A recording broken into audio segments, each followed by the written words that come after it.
Ok les gars, si vous galérez dans votre business ou si simplement vous avez des difficultés à trouver un business qui vous correspond, le meilleur conseil que je puisse vous donner, qui a fonctionné pour moi, qui est en train de fonctionner puisque c'est en cours, c'est de se lancer dans le closing ou du moins d'apprendre des compétences liées à la vente.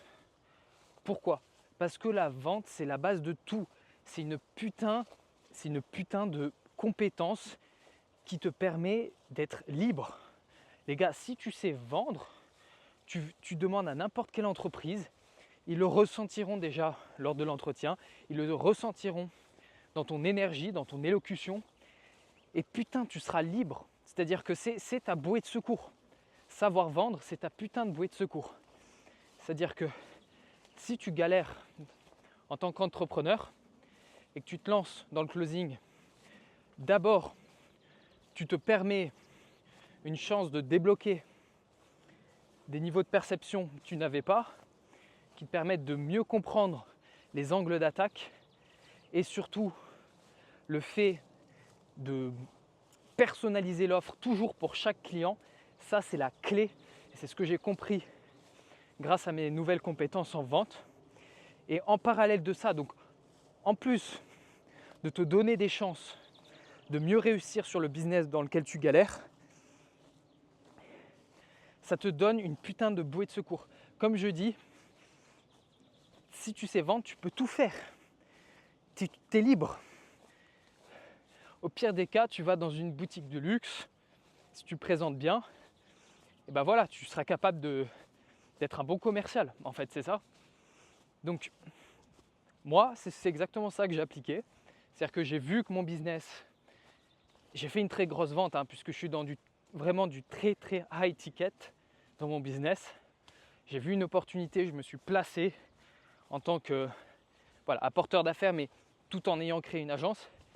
J'ai vu le potentiel, mais voilà, venant de certaines études qui n'ont rien à voir avec tout ce qui est donc vente et entrepreneuriat, c'était pour moi un défi de se lancer en tant qu'entrepreneur. Et là, voilà, j'ai senti qu'il y avait des blocages en fait. Et que aujourd'hui, les accompagnements que je vois sur Internet, sur les réseaux, je pense que vous êtes aussi conscients, c'est juste des machines à fric, les gars. Moi, j'ai pas croisé de mec vraiment passionné, un entrepreneur qui veut vraiment transmettre sa passion d'entrepreneur et qui veut vraiment comprendre ce que tu fais. J'en ai pas vu. Donc, c'est pour ça que je suis totalement dans un mindset de je me démerde tout seul. Et là, donc avec mon auto-analyse, j'ai compris que il me fallait que je fasse autre chose.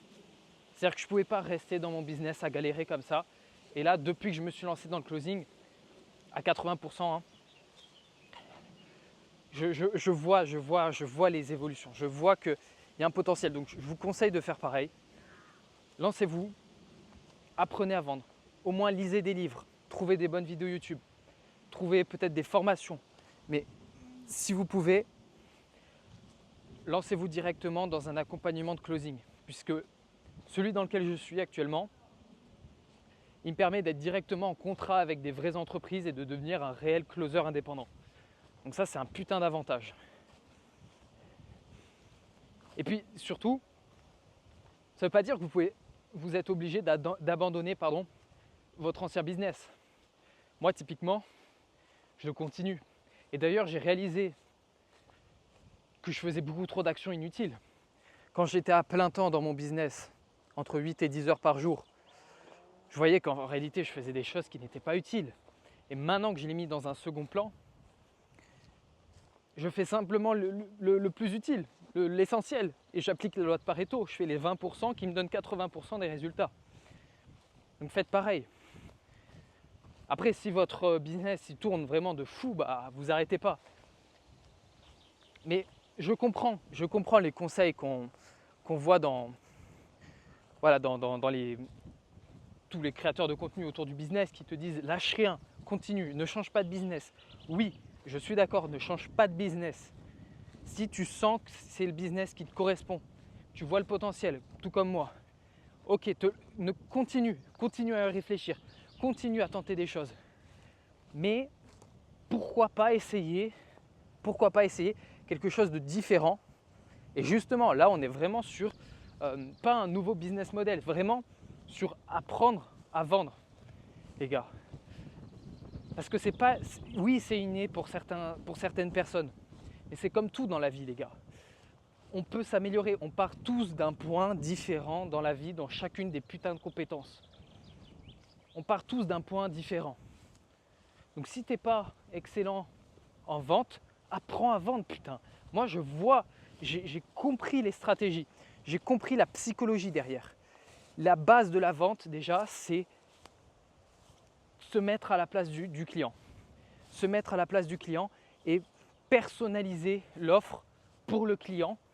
Et ça vient grâce à une phase d'analyse, de compréhension de la situation et du problème du client. Et ça, on ne nous l'apprend pas à l'école, les gars. Les gars, moi, c'est dans le closing que j'ai appris tout ça.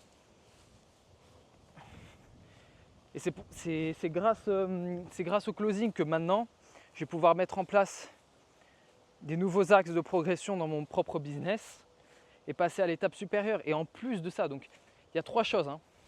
C'est-à-dire que en te lançant dans le closing ou voilà, dans une situation où vraiment tu t'acharnes sur les compétences de vente, sur de vraiment masteriser cette compétence-là, il y a 3 avantages. J'en ai trouvé un 3e là pendant que je parlais. Donc le premier, c'est d'être meilleur dans son business. Le deuxième, c'est d'apprendre à vendre et d'obtenir une nouvelle compétence. Et la troisième, c'est une nouvelle source de revenus. Donc les gars, en fait, en apprenant à vendre, tu améliores tes résultats dans ton business, tu te crées une nouvelle compétence qui est une bouée de secours, comme je dis, et en plus de ça, tu crées une nouvelle source de revenus. Et tu te focalises que sur l'essentiel dans ton business. C'est génial. Moi, je kiffe cette idée d'avoir 2 activités. Je sens que plus tard, j'aurai aucun problème à avoir plein de business. J'ai plein d'ambitions. Ça s'éclaircit. Et puis ouais, les gars, c'est pas utile que pour vendre. Enfin, il y a un 4e avantage, c'est que la vente, les gars, c'est aussi utile dans la séduction, les gars. Dans la séduction, je m'en rends compte. C'est pareil. Les gars, les meufs, c'est juste des putains de prospects. Et il faut juste rentrer dans leur tête et agir. Alors, non, ça va être un peu controversé ce que je vais dire.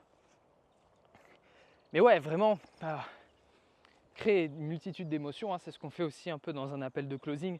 Premièrement, c'est vraiment d'essayer d'insister sur les problèmes, sur l'urgence liée aux problèmes de la personne pour vraiment qu'elle se sente mal et qu'au moment où tu présentes donc la solution et l'offre, vraiment ça crée un déclic chez elle. Les meufs, c'est pareil.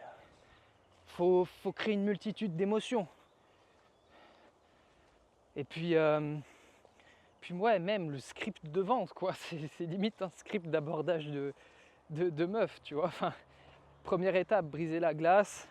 Deuxième étape, présenter qui tu es, qu'est-ce que tu fais. Enfin, bon, après, ça, on peut adapter tout ça, mais...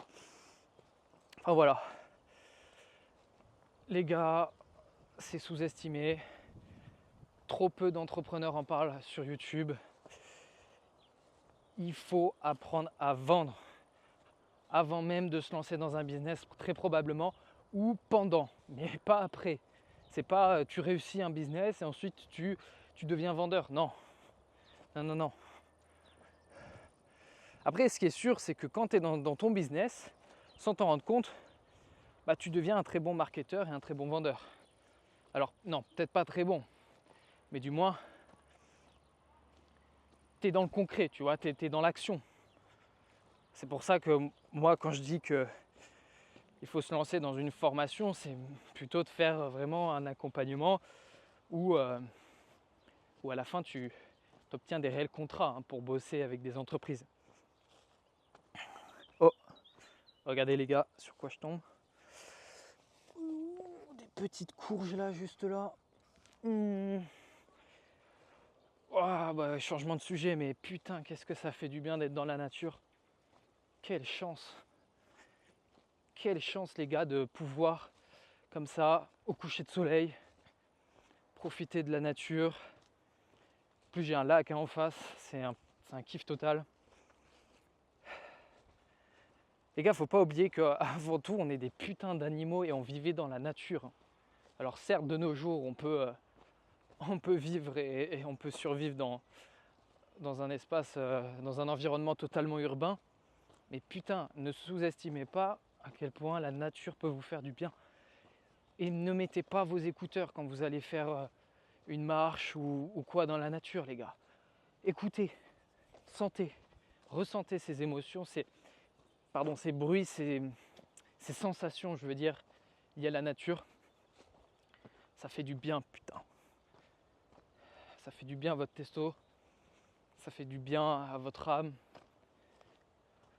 Putain, let's go les gars. Allez, sur ce, je vous laisse. C'était Mathieu. Ciao.